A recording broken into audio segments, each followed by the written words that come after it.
are the only participant to the conference. Recording did not start because your storage is full. Please log in and delete recordings or purchase more storage from your account. All participants are muted and they can unmute themselves.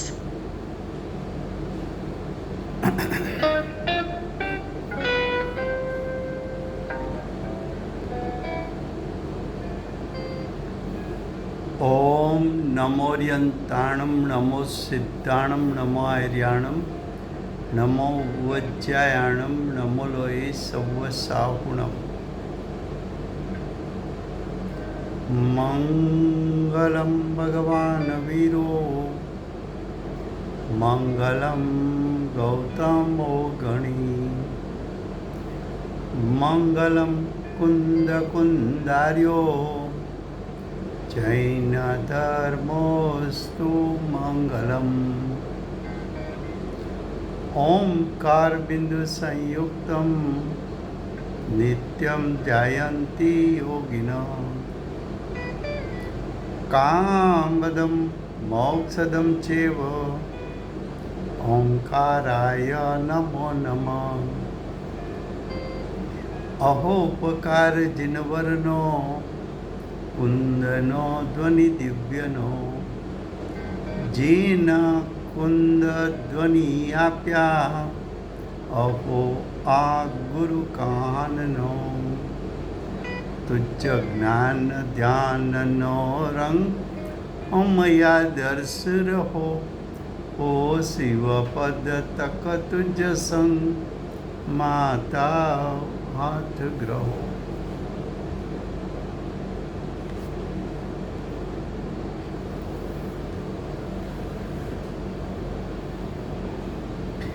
ये समयसार नाम का परम अध्यात्म शास्त्र है। भगवत कुंदाचार्य देव ने मांगलिक करके समयसार को कहने की प्रतिज्ञा की है। समयसार अर्थात आत्मा का शुद्ध ऐसा स्वरूप कि जिसके अवलंबन से मोक्ष मार्ग और उसका फल मोक्ष की प्राप्ति होती है। ऐसे समयसार शास्त्र में आश्रव अधिकार चलता है। आश्रव अधिकार में श्लोक 121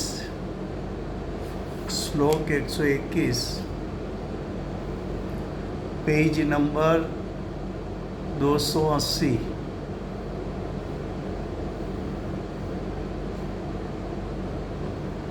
उसका हेडिंग है कि अब का अर्थ है कि अगले श्लोक में आचार्य भगवान ने शुद्ध नई की महिमा बताई थी। शुद्ध नई की महिमा क्या है? तो कि ज्ञानी शुद्ध नई स्वरूप परिणमन करे तो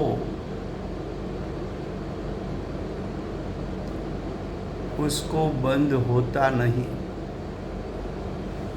यानी अनंत संसार उत्पन्न होवे ऐसा संसार उत्पन्न होता नहीं। तो शुद्ध नहीं की महिमा क्या है कि शुद्ध नहीं स्वरूप परिणमन से कर्मों का बंध होता नहीं। इतनी बात श्लोक 120 में सिद्ध की। अब उसके बाद क्या कहना चाहते हैं? तो कहते हैं कि जो यानी जो जीव शुद्ध नहीं से च्युत हो जाए,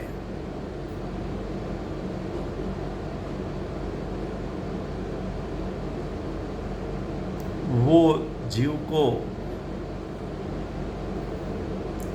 कर्म बंधन होता है। फिर से शुद्ध नहीं रूप परिणमन करे तो कर्म का बंध नहीं है, ऐसा अगले श्लोक में अमृतचंद्राचार्य देव ने दर्शाया था।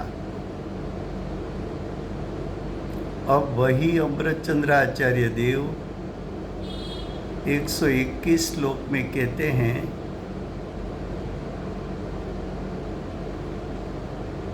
कि जो जीव को कर्म का बंधन नहीं होता था, अगर वो जीव शुद्ध नहीं से च्युत हो जाए, शुद्ध नहीं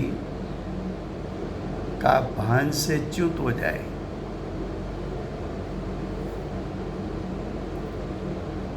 उसको यानी ऐसे जीव को, ज्ञानी जीव को, पहले ज्ञानी था, अब तो के ज्ञानी शुद्ध नहीं से च्युत हो गया,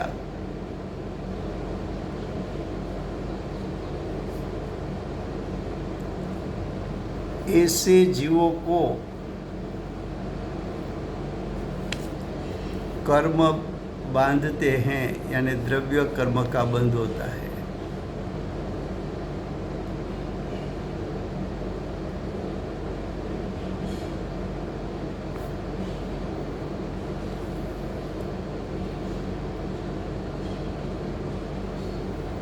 फिर से गुजराती में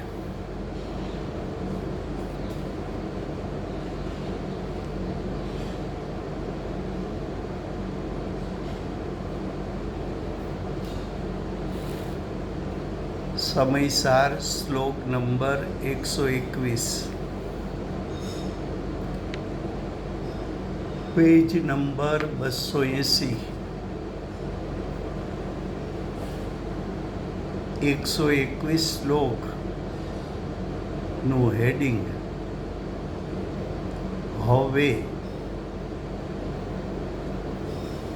હવે શબ્દનો અર્થ છે અમૃતચંદ્રાચાર્ય દેવે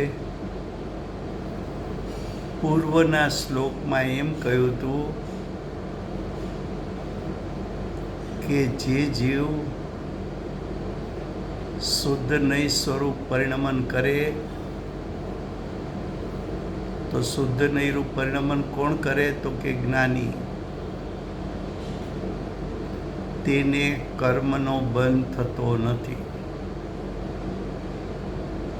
એવો શુદ્ધ નહીંનો મહિમા છે. આટલી વાત અમે 120 શ્લોકમાં સિદ્ધ કરી છે. હવે એ જ અમૃતચંદ્રાચાર્ય દેવ શ્લોક 121ની રચના કરે છે.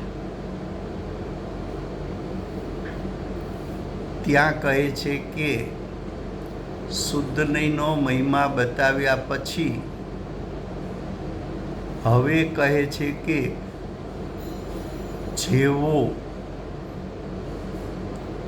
એટલે જ્ઞાની,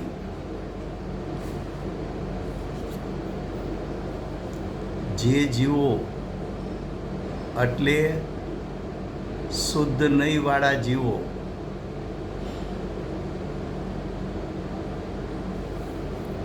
જેવો એટલે જ્ઞાની, શુદ્ધ નહીંથી ચ્યુત થાય તો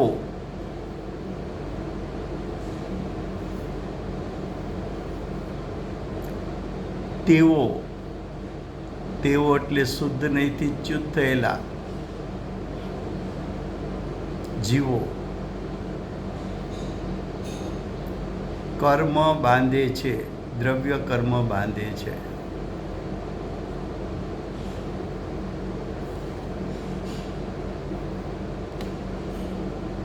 શુદ્ધ નહીંથી ચ્યુત થવું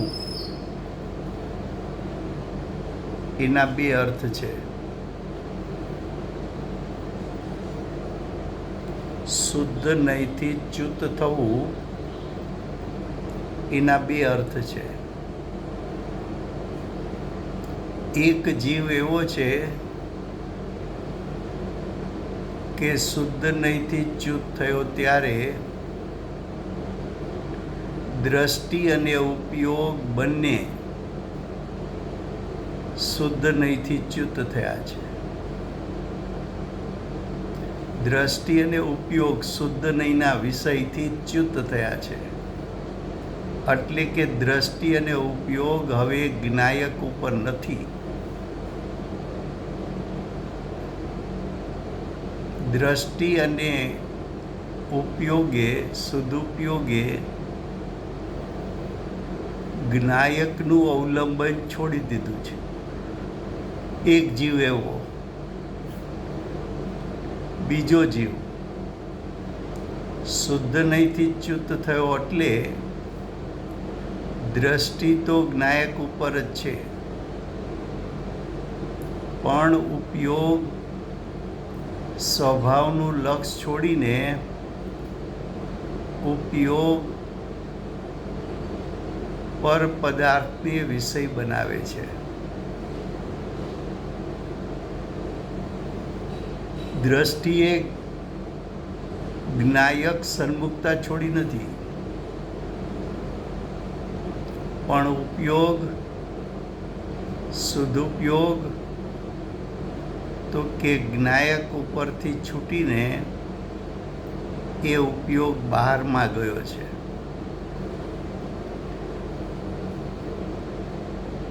હવે આ બંને વાતનો ફળ શું એ આચાર્ય ભગવંત શ્લોકાર્થમાં અને જયચંદજી પંડિત ભાવાર્થમાં દર્શાવવાના છે. फिर से हिंदी में शुद्ध नहीं से च्युत होना, उसका दो अर्थ है. एक अर्थ है कि ज्ञानी की दृष्टि और सदुपयोग दोनों ज्ञायक स्वभाव से च्युत हुआ है. ऐसा एक जीव. दूसरा जीव ज्ञायक से दृष्टि छूटी नहीं,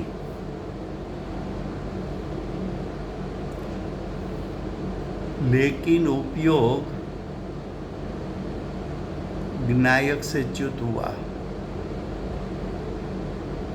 उपयोग ने ज्ञायक को विषय नहीं बनाया, पर ज्ञेय को विषय बनाया. ऐसा दूसरा जीव. दोनों को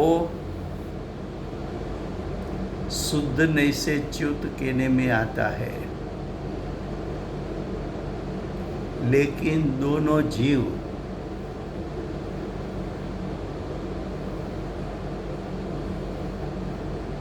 उसका कर्मबंध का प्रकार बदल जाता है. कैसे? वो श्लोकार्थ में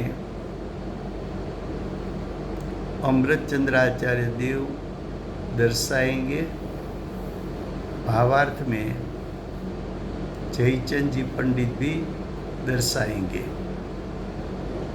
अब देखो श्लोकार्थ.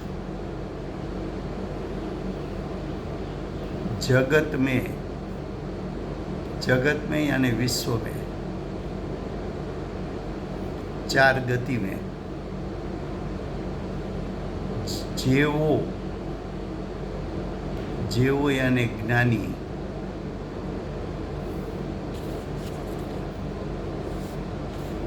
जेवोનો अर्थ છે જ્ઞાની। જેવોનો બીજો અર્થ છે શુદ્ધ નયના ધારક।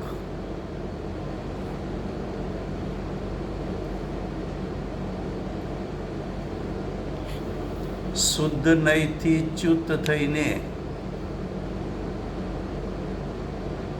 શુદ્ધ નયથી ચ્યુત થવું એટલે શુદ્ધ નયના વિષયથી ચ્યુત થવું। શુદ્ધ નયથી અર્થાત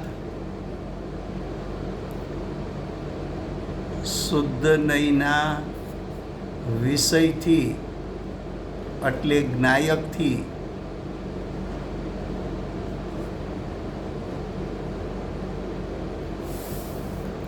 ચ્યુત થઈને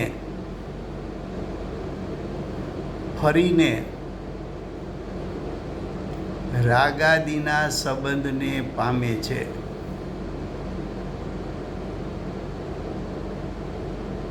સ્વભાવથી ચ્યુત થયો તો રાગાદિ શબ્દ છે।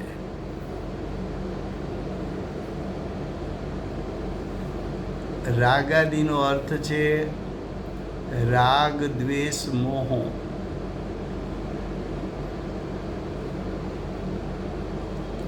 હવે એ જીવ ફરીને શુદ્ધ નયના વિષયથી ચ્યુત થયો, જ્ઞાયક સ્વભાવથી ચ્યુત થયો, એ જીવ ફરીને રાગ, દ્વેષ, મોહ સંબંધને પામે છે એટલે પ્રાપ્ત કરે છે। ફરી પાછું એ જીવે શું પ્રાપ્ત કર્યું તો કે રાગ, દ્વેષ, મોહ।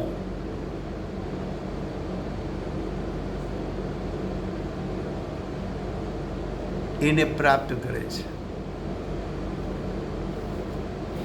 મોહનો અર્થ છે દર્શન મોહ, રાગ દ્વેષનો અર્થ છે ચારિત્ર મોહ। હવે ફરી પાછો દર્શન મોહ ને ચારિત્ર મોહ ઉત્પન્ન થાય તો એનો અર્થ એ છે કે ફરી પાછો મિથ્યા દ્રષ્ટિ થયો છે।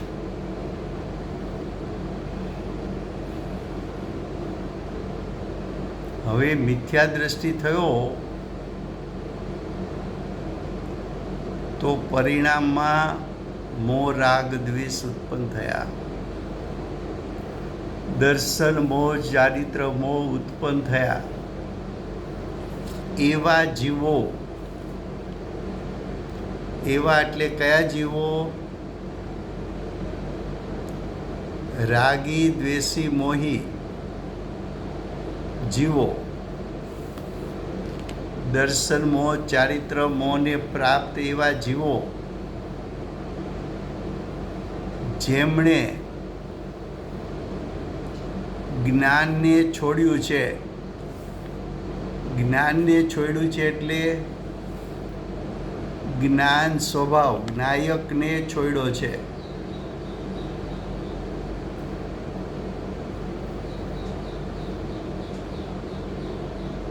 એવા થયા થકા એટલે જ્ઞાયકને છોડ્યા છે એવા થયા થકા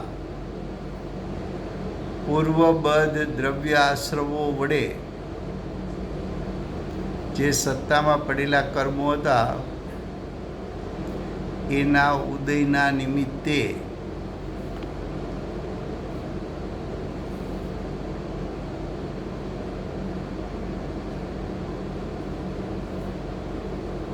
કર્મબંધને ધારણ કરે છે। એટલે દર્શન મોહનીય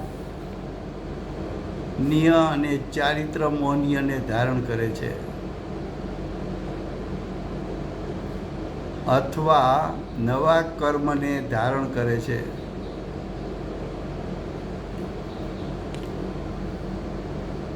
એટલે કે કર્મોને બાંધે છે, એટલે કે નવા કર્મોને બાંધે છે.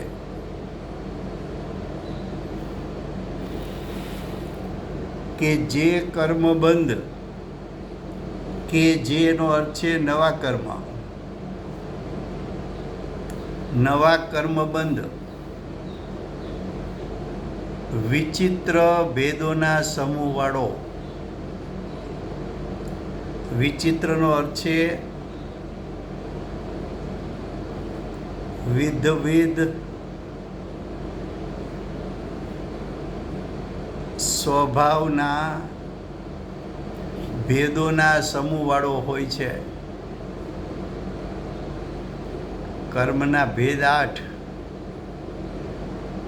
તો 8 પ્રકારના કર્મોના ભેદો, તો કે 8 પ્રકારના કર્મ છે એના ભેદો તો અનંત અનંત છે. એના ભેદોના સમૂહવાળો હોય છે. એટલે કે અર્થાત જે કર્મબંધ અનેક પ્રકારનો, અનેકનો અર્થ છે અનંત પ્રકારનો હોય છે.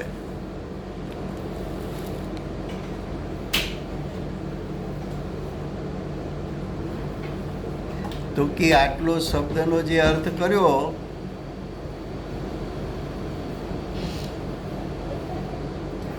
આટલો જે શબ્દનો અર્થ કર્યો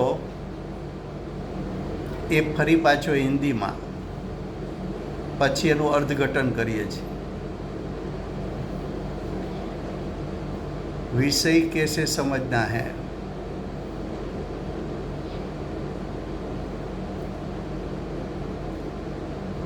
कि एक बार जीव ज्ञानी हुआ.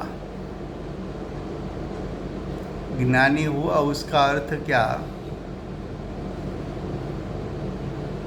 तो कि उसके सदुपयोग ने और उसकी दृष्टि ने, दृष्टि और सदुपयोग ने ज्ञायक स्वभाव का अवलंबन लिया. किसका अवलंबन लिया, तो कि ज्ञायक स्वभाव का अवलंबन लिया.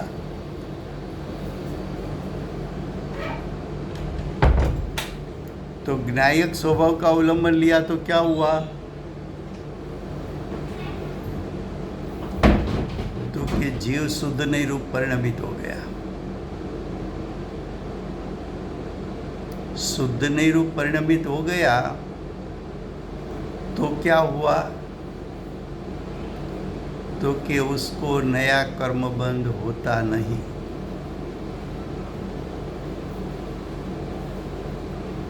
वो तो अगले श्लोक में बताया. अब ध्यान से सुनना. एक बार ज्ञानी बन गया, बाद में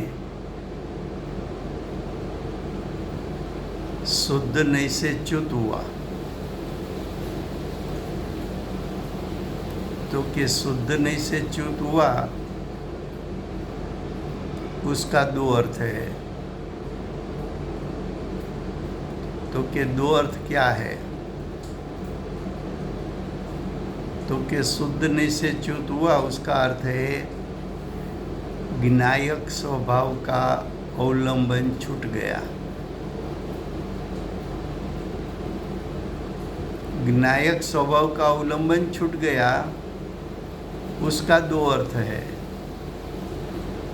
एक अर्थ है ज्ञायक स्वभाव पर से दृष्टि और सदुपयोग दोनों छूट जाना. दोनों छूट जाएंगे तो मिथ्या दृष्टि हो गया.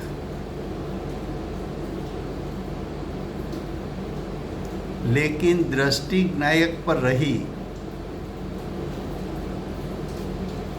उपयोग ने ज्ञायक स्वभाव को छोड़ा और उपयोग बाहर आया.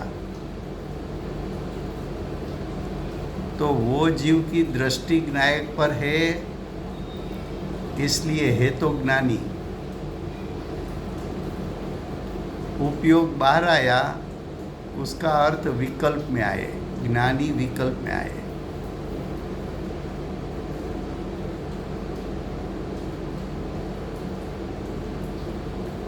तो कि जिसको दृष्टि और उपयोग दोनों छूट जाता है वो अज्ञानी हो गया। जिसको दृष्टि ज्ञायक पर रहती है और उपयोग छूट गया तो वो जीव ज्ञानी रहेगा, लेकिन सविकल्प दशा आ गई। अब प्रश्न ये है कि जिसने दृष्टि और उपयोग दोनों छोड़ दिया, अज्ञानी मिथ्या दृष्टि बन गया, तो उसको कर्म बंधन कैसा होगा?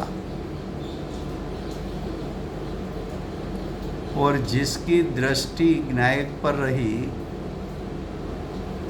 सिर्फ उपयोग छूट गया, तो वो तो है तो ज्ञानी सविकल्प दशा का। तो सविकल्प दशा वाले ज्ञानी को कर्म का बंधन कैसा रहेगा?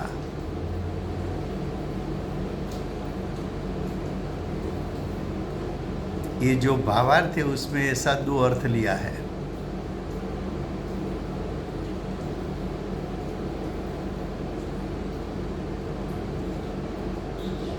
तो अब देखो भावार्थ पढ़ते हैं तो श्लोकार्थ का अर्थ समझ में आएगा।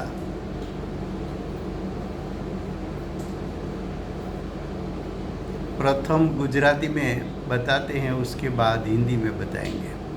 देखो भावार्थ, शुद्ध नहीं से च्युत थવું એટલે હું શુદ્ધ છું। હું શુદ્ધ છું એવા પરિણમનથી છૂટીને અશુદ્ધ રૂપે પરિણમવું, તે અર્થાત મિથ્યા દ્રષ્ટિ બની જવું તે। તો એક અર્થ કર્યો શુદ્ધ નહીંથી છૂટી જવું, એનો અર્થ એમ કે મિથ્યા દ્રષ્ટિ થઈ જવું।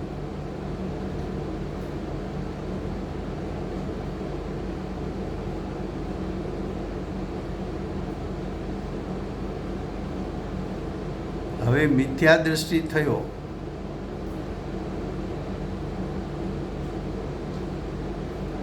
એવો એક જીવ લીધો। હવે ભાવાર્થનો બીજો પેરેગ્રાફ વાંચો। હવે જો ઉપયોગની અપેક્ષા લઈએ તો આ પ્રમાણે અર્થ ઘટે। જીવ શુદ્ધ સ્વરૂપના નિર્વિકલ્પ અનુભવથી છૂટે, એટલે નિર્વિકલ્પ દશા છૂટે। નિર્વિકલ્પ દશા છૂટે એનો અર્થ સવિકલ્પ દશામાં આવે। સવિકલ્પ દશામાં આવે પરંતુ સમ્યક્ત્વથી ન છૂટે। તો દ્રષ્ટિ ક્યાં રહી? જ્ઞાયક ઉપર, તો સમ્યક્ત્વ ન છૂટે। એટલે બે પ્રકારના જીવ લીધા। પહેલો જીવ લીધો એ સમ્યક દ્રષ્ટિમાંથી મિથ્યા દ્રષ્ટિ થઈ ગયો। તો કે સમ્યક દ્રષ્ટિમાંથી મિથ્યા દ્રષ્ટિ ક્યારે થાય? તો કે જ્ઞાયક ઉપરથી અથવા હું શુદ્ધ છું એના ઉપરથી દ્રષ્ટિને ઉપયોગ બે ચ્યુત થઈ જાય। દ્રષ્ટિ પણ જ્ઞાયક સ્વભાવને છોડી દે અને જ્ઞાન ઉપયોગ પણ જ્ઞાયક સ્વભાવને છોડી દે, તો એ જીવ મિથ્યા દ્રષ્ટિ થાય। તો મિથ્યા દ્રષ્ટિને કેવો કર્મબંધ થાય એ પહેલા પેરેગ્રાફમાં બતાવશે। બીજા પેરેગ્રાફમાં શું બતાવશે? તો કે છે ઉપયોગની અપેક્ષા લઈએ તો, એટલે માત્ર ઉપયોગની અપેક્ષા, દ્રષ્ટિની અપેક્ષા નહીં લેવાની, તો આ પ્રમાણે અર્થ ઘટે કે જીવ શુદ્ધ સ્વરૂપના નિર્વિકલ્પ અનુભવથી છૂટે. નિર્વિકલ્પ અનુભવથી છૂટવું એટલે સવિકલ્પ દશા ઉત્પન્ન થવી.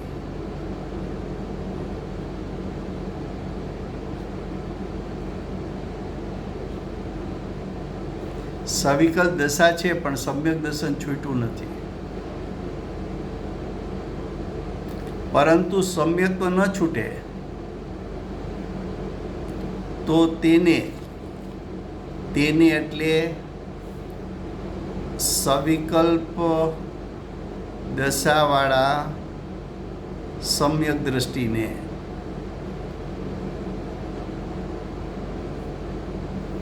ચારિત્ર મોહના, દર્શન મોહનો દોષ નહીં ઉત્પન્ન થાય.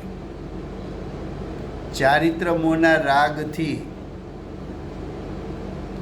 એને કયો રાગ ઉત્પન્ન થયો? તો કે મિથ્યાત્વ સહિત ચાર કસાઈનો રાગ ઉત્પન્ન નથી થયો, પણ મિથ્યાત્વ અને અનંતાનુબંધી કસાઈનો નાશ કર્યો છે. તો ચારિત્ર મોહના રાગથી, એટલે 3 કસાઈ પૂર્વક રાગથી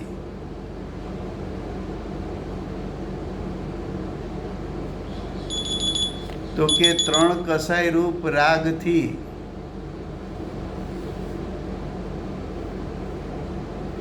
કાંઈક બંધ એટલે અલ્પ બંધ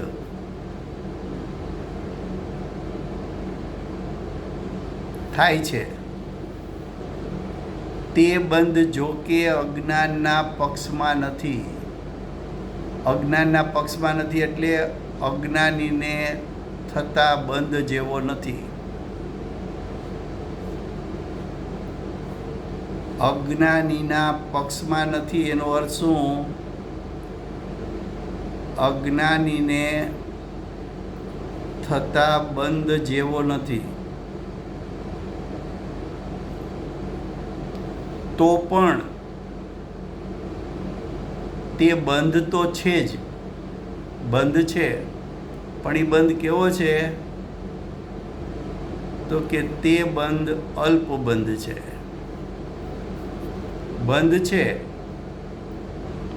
પણ અલ્પ બંધ તો છે જ.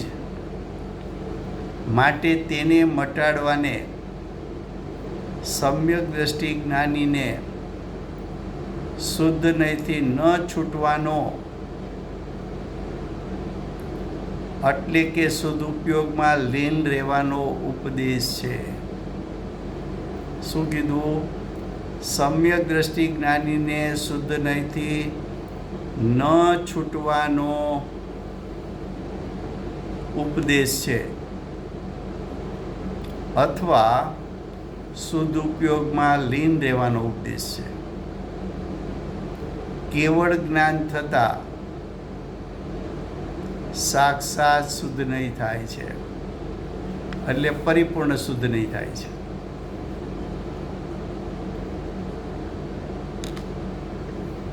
फिर से हिंदी में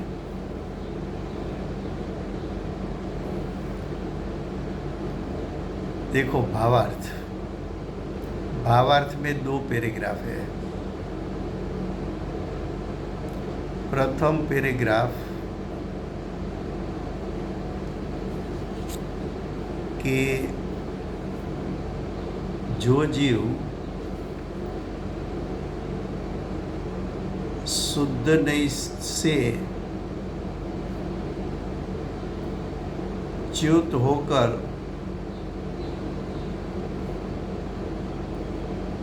मिथ्या दृष्टि बना,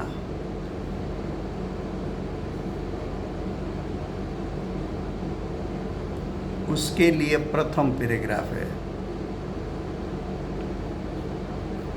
और दूसरा पैराग्राफ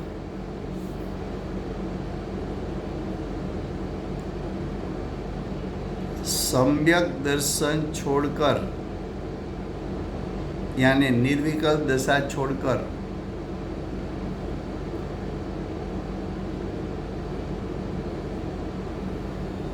क्या कहा? निर्विकल्प दशा छोड़कर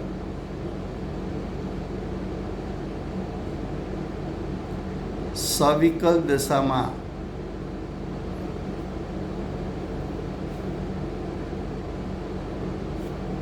જે જીવ આવ્યો એની વાત दूसरे पैराग्राफ में ली है। पहले प्रथम पैराग्राफ पढ़ते हैं। शुद्ध नहीं से च्युत होना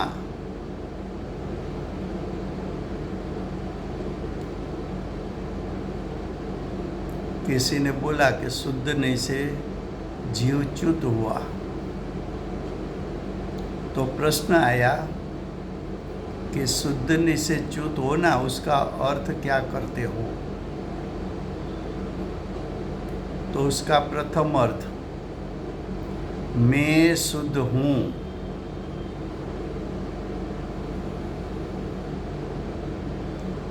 जो मैं स्वभाव से शुद्ध हूँ उसमें जो मेरा हूँपना है ऐसे परिणमन से छूटकर, उसका अर्थ क्या हुआ कि दृष्टि मैं शुद्ध हूँ वहाँ थी, वहाँ से दृष्टि छूट गई। दृष्टि छूटेगी तो सदुपयोग भी छूट जाएगा।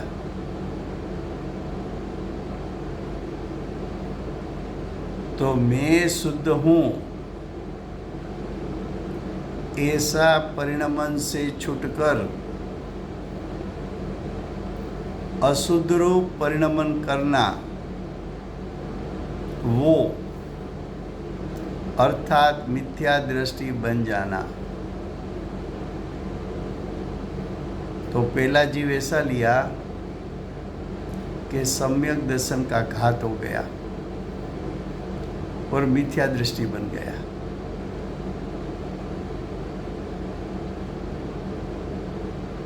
ये अब दूसरा पैराग्राफ पढ़ते हैं।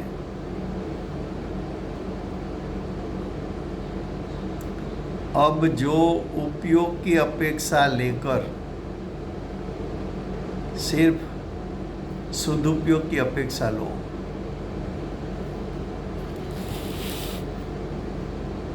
किसकी अपेक्षा लो? सदुपयोग की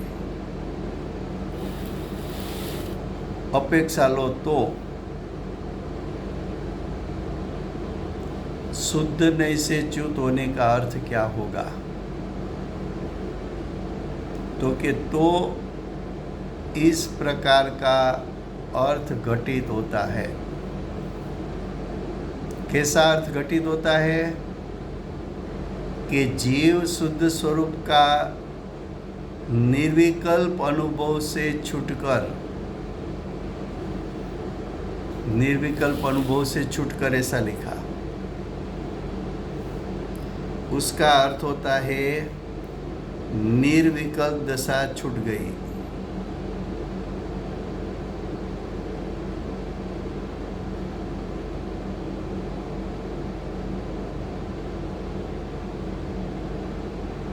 तो निर्विकल्प दशा छूटकर, लेकिन ध्यान से पढ़ना, सम्यक तो नहीं छूटा। सम्यक तो क्यों नहीं छूटा?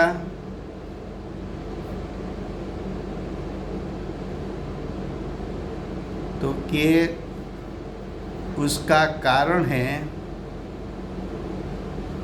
कि दृष्टि ज्ञायक पर है।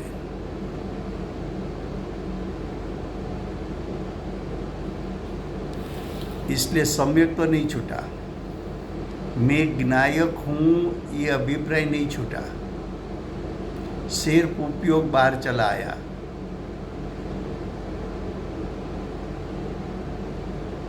तो दूसरा जीव कैसा लिया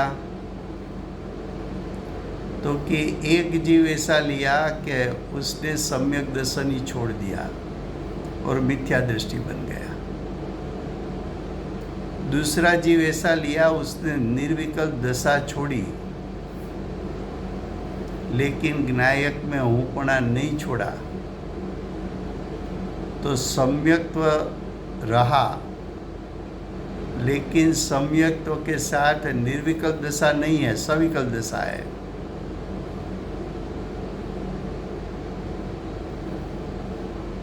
तो कि सम्यक्त्व नहीं छूटा, तो उसको यानी सविकल्प दशा वाला सम्यक दृष्टि,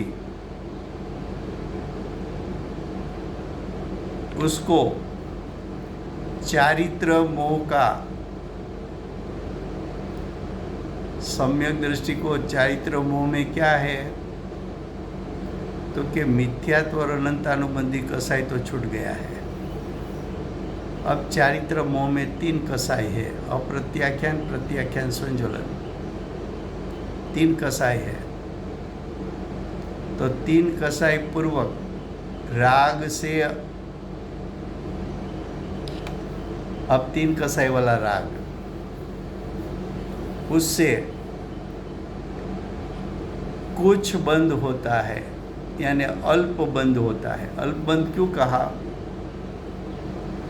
तो कि मिथ्यात्व के कारण तो सित्ते कूड़ा-कूड़ी का बंद था, वो मिथ्यात्व का तो नाश किया है, तो वो लंबा सित्ते कूड़ा-कूड़ी वाला बंद ही होगा।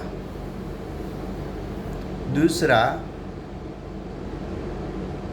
अनंतानुबंधी कसाई गया, इसलिए 40 कूड़ा-कूड़ी वाला बंद भी नहीं होगा।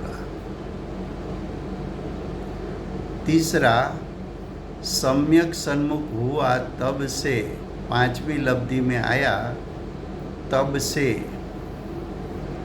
एक करोड़ा-करोड़ी के अंदर का ही बंद होता है, उसमें ऐसा कोई बंद नहीं है कि अनंत संसार को उत्पन्न कर सके। इसलिए 3 कसाई वाला राग, अप्रत्याख्यान, प्रत्याख्यान, संज्वलन वाला राग का कुछ बंद होता नहीं, यानी अल्प बंद होता है।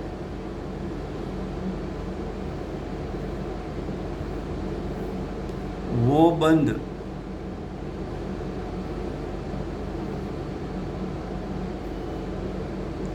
अज्ञान के पक्ष में नहीं, अज्ञान के पक्ष में नहीं, उसका अर्थ क्या कि अज्ञानी को जैसा बंद होता है ऐसा बंद नहीं। फिर भी बंद तो है ही, बंद है, लेकिन कैसा बंद है, तो कि अल्प बंद है। इसलिए उसको यानी अल्प बंद को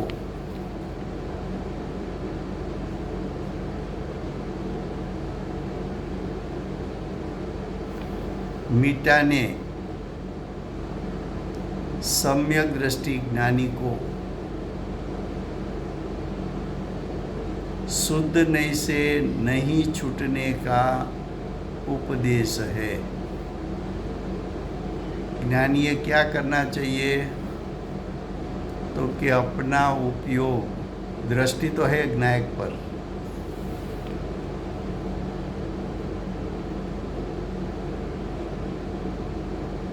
लेकिन दृष्टि ज्ञायक पर होने पर भी सविकल्प दशा है।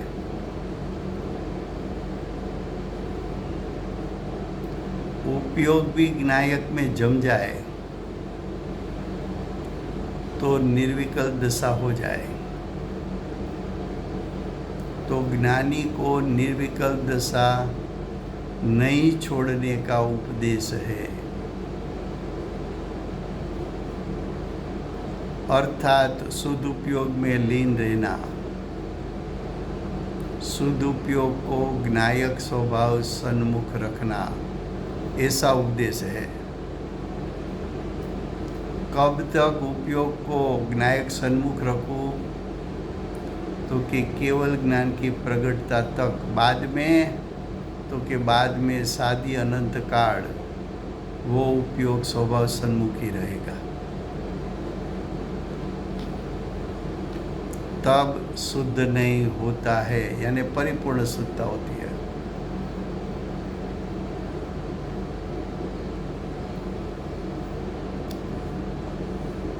अब देखो, प्रथम पैराग्राफ पूर्ण करते हैं। पहले गुजराती में लेते हैं, उसके बाद हिंदी में लेंगे। यहाँ तक हम आए हैं कि शुद्ध नहीं से च्युत होना, अर्थात मैं शुद्ध हूँ ऐसा परिणमन से छूटकर अशुद्ध रूप परिणमन करना, वो अर्थात मिथ्या दृष्टि बन जाना, ऐसा होने से यानी मिथ्या दृष्टि होने से जीव को मिथ्यात्व संबंधी राग आदि उत्पन्न होता है। क्या होता है? मिथ्यात्व संबंधी राग आदि उत्पन्न होता है।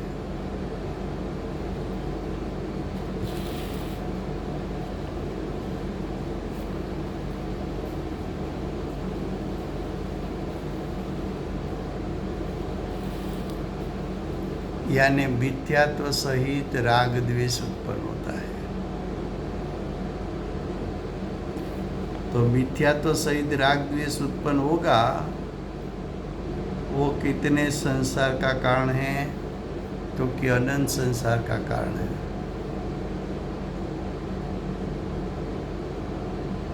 तो मिथ्यात्व संबंधी राग आदि उत्पन्न होता है। इसलिए द्रव्य आश्रवों कर्म बंध का कारण, कारण का अर्थ है निमित्त,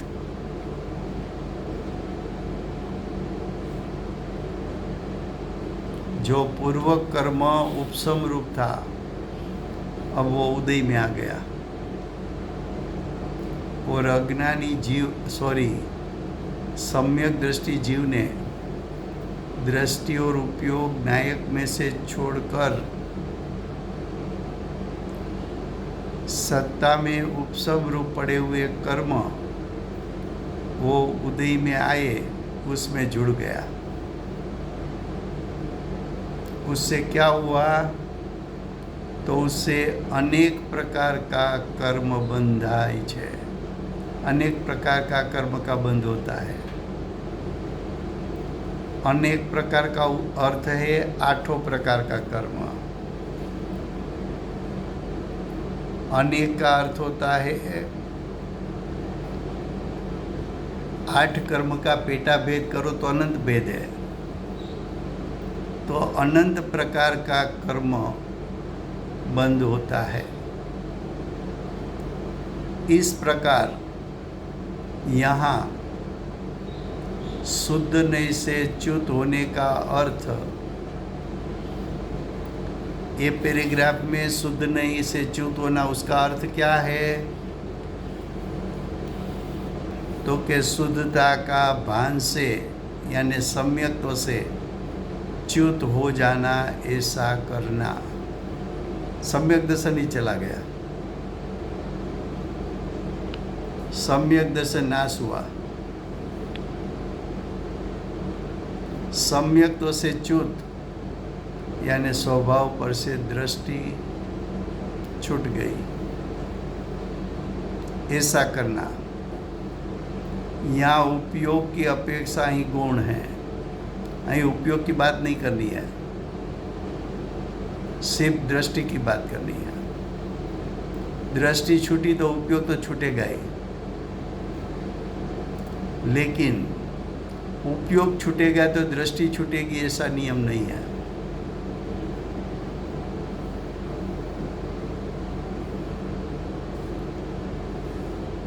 तो कि यहाँ शुद्ध नहीं से च्युत होने का अर्थ शुद्धता का भान से सम्यक से च्युत हो जाना, ऐसा करना।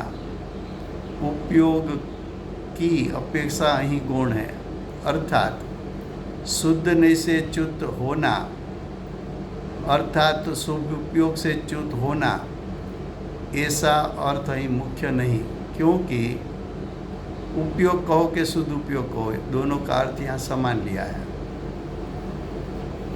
क्योंकि सदुपयोग रूप रहने का काल अल्प होने से सिर्फ अल्पकाल सदुपयोग रूप रहकर फिर उससे छुटी ज्ञान अन्य ज्ञेयों में उपयुक्त होता है, अन्य ज्ञेयों में जुड़ जाता है, अन्य ज्ञेयों में जुड़ जाता है। फिर भी मिथ्यात्व बिना जो राग का अंश है, राग दो प्रकार का, मिथ्यात्व सहित, मिथ्यात्व रहित। अगर मिथ्यात्व रहित राग हो तो क्या, तो कि वो अभिप्राय पूर्वक नहीं होने से जो राग है लेकिन मिथ्यात्व सहित नहीं है,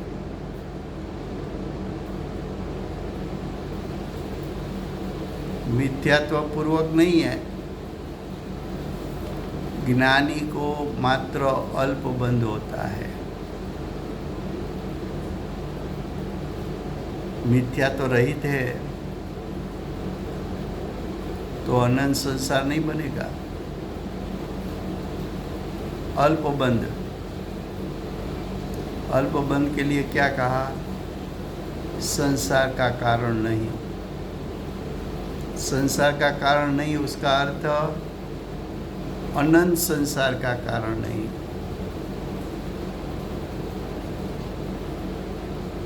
इसलिए અહીં उपयोग की अपेक्षा मुख्य नहीं है, उसका अर्थ दृष्टि की मुख्यता है। दृष्टि ज्ञायक पर से खिसक गई तो अनंत संसार हो सकता है। वैसे तो एक बार ज्ञानी हुआ तो ज़्यादा से ज़्यादा तो अर्धपुद्गल परावर्तन ही होता है, फिर से वो सम्यक दृष्टि तो बन ही जाता है। लेकिन यहाँ बताना ये है कि दृष्टि की मुख्यता है कि उपयोग की मुख्यता है। जो बेंसी ने बोल में लिया है ना कि रुचि पलटेगी तो अपने आप उपयोग पलट जाएगा, तो बेंसरी ने पण उसके बोल में दृष्टि की मुख्यता बताई कि तो रुचि पलटाओ, उपयोग पलटाने की आवश्यकता नहीं है। क्यों? तो कि रुचि पलटेगी तो उपयोग तो अपने आप रुचि की ओर चला जाएगा। ज्ञायक स्वभाव की रुचि होगी तो उपयोग तो समेट कर ज्ञायक स्वभाव के सन्मुख हो जाएगा। एक कारण ये है। दूसरा कारण कि दृष्टि सम्यक दर्शन प्राप्त कराती है, उपयोग सम्यक ज्ञान प्राप्त कराता है। सम्यक दर्शन सम्यक ज्ञान में मुख्य कौन? तो कि सम्यक दर्शन। सम्यक दर्शन क्यों मुख्य? तो कि उससे मिथ्यात्व का नाश होता है। तो कि मिथ्यात्व का नाश प्रथम होता है, उसका लाभ क्या? तो कि मिथ्यात्व में ही ऐसी ताकत है कि अनंत संसार को उत्पन्न कर सके। लेकिन जब दृष्टि ज्ञायक पर गिरी तब मिथ्यात्व का नाश हो गया। तो अनंत संसार का नाश हो गया। इसलिए सम्यक दर्शन की मुख्यता है। तो यहाँ 121 में शुद्ध नैसे च्युत होना, उसमें 2 प्रकार के जीव लिए। एक जीव ऐसा है कि सदुपयोग से च्युत होकर मिथ्या दृष्टि बन गया। दूसरा जीव ऐसा है कि उसने सम्यक दर्शन तो रहा, लेकिन निर्विकल्प दशा छोड़ दी, सविकल्प दशा में आ गया।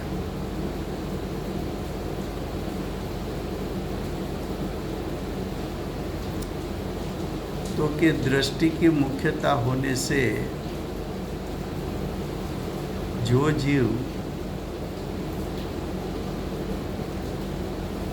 सम्यक दर्शन रखकर सविकल्प दशा में आया, उसकी चिंता नहीं है। वहाँ तो अल्प बंद होने वाला है। लेकिन जो ज्ञायक से च्युत होकर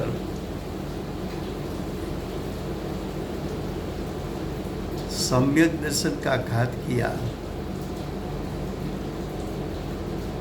तो उसका संसार लंबा हो जाएगा।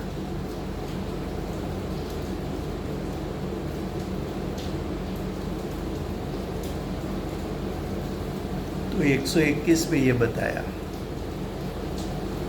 अब गाथा 179, 180।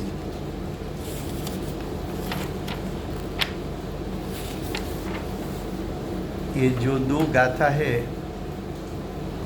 वो आश्रव अधिकार की आखिरी गाथा है। उसके बाद संवर अधिकार आएगा। ये जो आखिरी गाथा है उस पर अमृतचंद्र आचार्य देव ने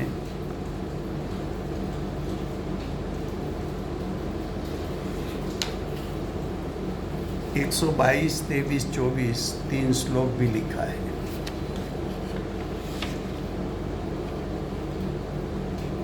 ये हम देखो हेडिंग। अब का अर्थ है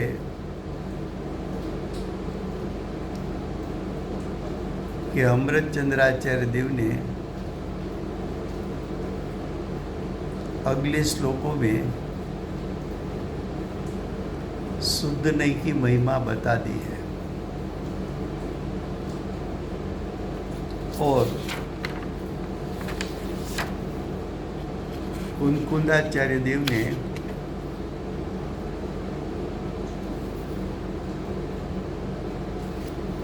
अगली गाथाओं में कहा था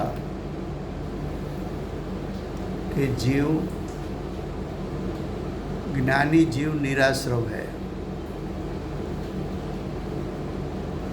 इतनी बात हो गई है। उसके बाद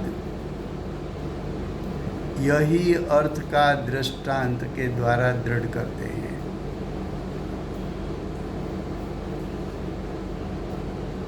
तो ज्ञानी निराश्रव है,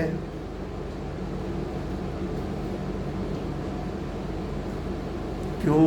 तो कि उसने शुद्ध नहीं प्राप्त की है।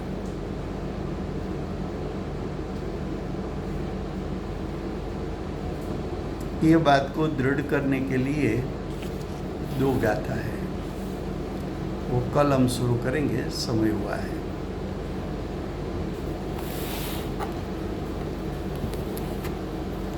वर्तमान 24 आखिरी तीर्थंकर बाल ब्रह्मचारी महावीर भगवान नो जय हो। महाविद्य क्षेत्रे विराजता प्रथम तीर्थंकर धर्म धुरंधर अनंत चतुष्टयना धारक दिव्य ध्वनिना दातार शासन उपकारी सीमा में રહેનાર श्री सिमंदर भगवान नो जय हो। કડીકાળ સર્વજ્ઞ કેવળ જ્ઞાનની તળેટીમાં બેઠેલા મહાસમર્થ આચાર્ય ભગવત કુંકુંદાચાર્ય દેવનો જય હો. વર્તમાન કાળે સમ્યક દર્શનનો ઉપદેશ આપનાર, તીર્થના નાયક, તીર્થના સ્થાપક, તીર્થના પ્રવર્તક, પરમ કૃપાળુ શ્રી સદગુરુ દેવનો જય હો.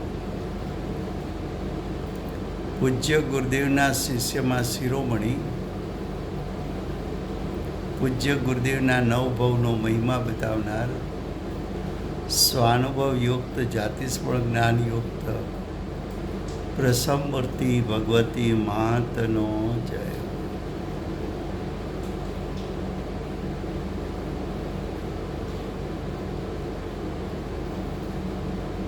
સમ્યક દર્શનની પ્રાપ્તિમાં નિમિત્તરૂપ સર્વ જીનવાણી માતનો જય હો. વર્તમાન ગુરુ અને ભવિષ્યના તીર્થંકર શ્રી સૂર્યકીર્તિનાથ ભગવાનનો જય હો.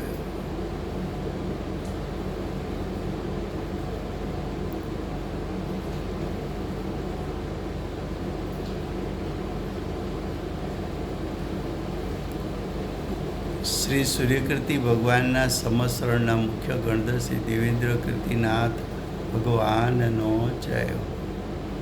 પરમ દિગંબર જૈન ધર્મનો જય હો.